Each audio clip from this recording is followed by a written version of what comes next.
পাকিস্তানি হাতা তৈরি করার জন্য প্রথমে আস্তর কাপড়টি কাটিং করে নেব। তো এখানে কাপড় কম ছিল, তাই আমি শর্ট করে আস্তর কাপড়টি দিব। আস্তর কাপড়টিকে প্রথমে 2 ভাঁজ করে নিয়েছি, তারপর আরেকটি ভাঁজ দিয়ে 4 ভাঁজ করে নিলাম। তো সাইডে দেখুন কাপড়টি কম রয়েছে, এখানে সাইডে রয়েছে, তো আমার এখানে 9.5 ইঞ্চি লাগবে, এই জন্য সাইডে কাপড় দিয়ে জোড়া লাগিয়ে নেব। আর এখানে লম্বা রয়েছে 11 ইঞ্চি।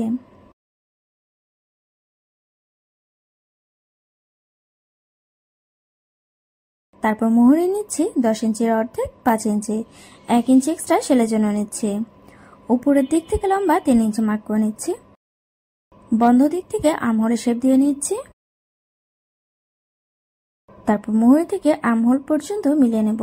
তো এখানে সাইডে দেখুন এইভাবে করে মার্ক করে নিয়েছি, তারপর কেটে নিচ্ছি।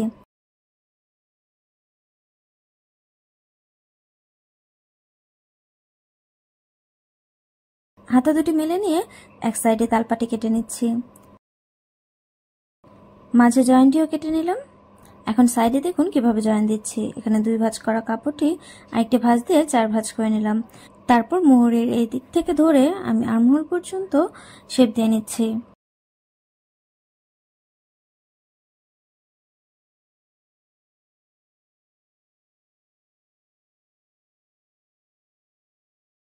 সাইডে এক্সট্রা সুতোগুলো কেটে নিচ্ছি। হাতাটি মেলে নিচ্ছে। এরপর 2 সাইডে এই জয়েন্টের কাপড়টিকে এভাবে রাখবো, তারপর সাইড দুটি জোড়া দিয়ে নিব।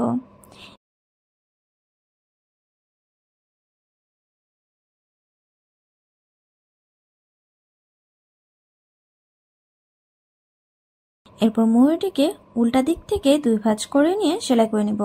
আপনার হাতার সমান করেও আস্তর কাপড়টি নিতে পারেন। তারপর এখানে কামিজা কাপড় থেকে হাতা কাপড়টি নিয়েছে। এখানে হাতা দুটি কাপড় জয়েন দেওয়া রয়েছে, আর হাতার মোহরের দিকে কাটওয়ার্ক করতে হবে।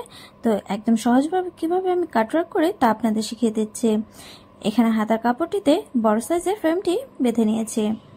তারপর একটি শোল্ডারিং আয়রন নিয়েছে, আয়রনটিকে ভালোভাবে গরম করে নিয়েছে। তারপর কাটওয়ার্কের সাইড দিয়ে কেটে নিচ্ছি। এরপর দেখুন অপর সাইডটি যখন কাটিং করব তখন কিন্তু নিচে যে কাপড়টি কাটিং করা হয়ে গিয়েছে সেই কাপড়টিকে ভালোভাবে টান টান করে ধুয়ে নিতে হবে, এতে কিন্তু পরের সাইডটি ভালোভাবে কাটা যাবে। তো আপনাদের কাছে যদি শোল্ডারিং আয়রন না থাকে তাহলে মশার কয়েল বা আগরবাতি জ্বালিয়ে নিয়ে আপনারা ইউজ করতে পারেন। দেখুন আমি এখানে একটি মশার কয়েল জ্বালিয়ে নিয়েছি। তারপর একদম শোল্ডারিং আয়রন দিয়ে যেভাবে আমি কাটওয়ার্কটি করেছি ঠিক সেভাবে কাটওয়ার্ক করে নিচ্ছি। আপনারা কিন্তু সুতি কাপড়ে এই কাটওয়ার্কের কাজটি করতে পারবেন না, সিল্ক, জর্জেট বা টিস্যু কাপড়ের মধ্যে আপনারা কাটওয়ার্কের কাজটি করে নিতে পারবেন।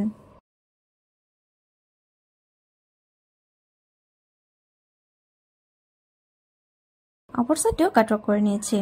তো হাতা ধরে মোহরটি আমি সমান করে ধরে নেব, তারপর আরেকটি ভাঁজ দিয়ে 4 ভাঁজ করে নিলাম। তো এতে দেখুন উপরের দিকটি কিন্তু এক্সট্রা কাপড়টি বেড়ে গিয়েছে, একটি হাতা ছোট এবং একটি হাতা বড় রয়েছে।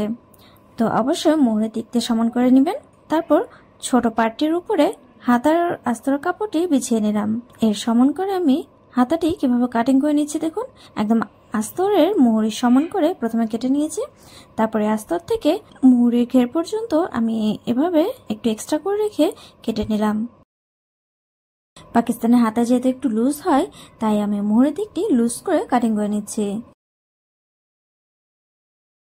এখানে কিন্তু হাতার কাপড়টিতে তালপাট কাটিং করে নিই, তারপর আস্তর কাপড়টি সোজাভাবে বিছিয়ে নিয়েছি। এখন আর্মহোলের দিক দিয়ে আমি ফেব্রিক গ্লু লাগিয়ে নিচ্ছি এবং সাইডগুলোতেও 2 সুতা পরিমাণ কাপড় রেখে ফেব্রিক গ্লুটি লাগিয়ে নিলাম।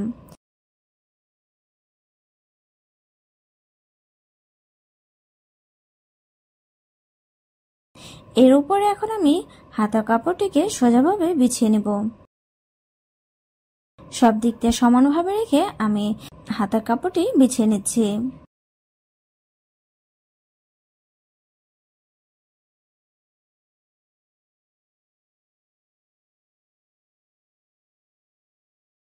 এরপর একটি কাপড় নিয়ে এভাবে আস্তে আস্তে করে ট্যাপ ট্যাপ করে নিতে হবে যাতে হাতের মধ্যে আঠাটা না বসে। তারপর দেখুন হাতার কাপড়টির তালপাটের কাপড়টি কেটে নিচ্ছি। তো প্রথমে আমি যেহেতু আস্তর কাপড়ের তালপাটটি কেটে নিয়েছি, তাই কিন্তু উপরের পাটটি এক্সট্রা কাপড় বেরিয়ে এসেছে। সেই আস্তর কাপড়টি আমি কেটে নিলাম। এরপর আমি মুহুরি থেকে আর্মহোল পর্যন্ত সেলাই করে নিচ্ছি। তো এইভাবে আপনারা ইজিভাবেই আস্তর সহ পাকিস্তানি হাতাগুলো তৈরি করে নিতে পারবেন। পাকিস্তানি হাতাগুলো মুহুরির দিক দিয়ে একটু লুজ থাকে।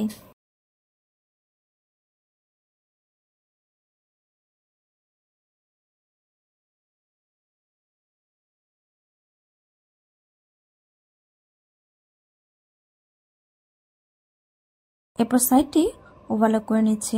তো এভাবে খুব সহজে আপনারা আস্তর সহ হাতাটি তৈরি করে নিতে পারবেন।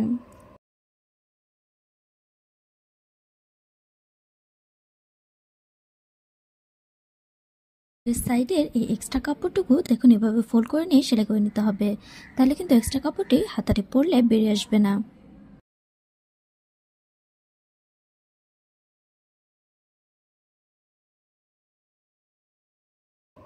তো ভিডিওটি ভালো লাগলে ভিডিওটিতে একটি লাইক দিন এবং আমার পেজটিতে ফলো দিয়ে রাখুন।